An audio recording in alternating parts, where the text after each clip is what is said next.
அல்லாஹுவின் மாபெரிய அருட்கொடை மனிதர்களுக்கிடையே ஒரு அருமையான நேசபாசம் காட்டுகின்ற உணர்வை அவன் இதயத்தில் வைத்திருக்கிறான். மனிதன் மீது அன்பு காட்டாத வாழ்க்கை என்பது எங்கேயுமே அதில் நிம்மதியும் காணாமல் போய்விடும். திருக்குர்ஆனிலே குறிப்பாக அன்பையும் நேசத்தையும் கருணை வாழ்வையும் கணவன் மனைவிக்கு மத்தியில் நாம் வைத்திருக்கிறோம் என்கிறான்.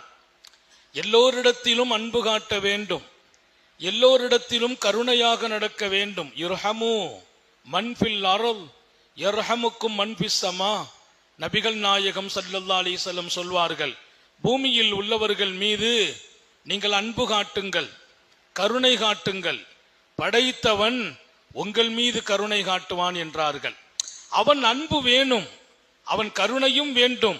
அதற்கு நீங்கள் அன்பு காட்டுங்கள், பூமியில் வாழ்கிற எல்லோருக்கும், மனிதர்களை தாண்டி உயிரினங்கள் மீது அன்பு காட்டுங்கள் என்கிறார்கள் நபிகள் நாயகம் ஸல்லல்லாஹு அலைஹி வஸல்லம். இந்த அன்பும் கருணையும் கூடுதலாக இருக்க வேண்டிய இடம் இல்லற வாழ்க்கை என்கிறார்கள். கணவன் மனைவிக்கு இடையே கூடுதல் அன்பு இருக்க வேண்டும் என்கிறார்கள். ஒருவர் மற்றவர் மீது வைக்கும் அன்புதான் இந்த வாழ்க்கையை தொடரச் செய்கிறது என்கிறார்கள்.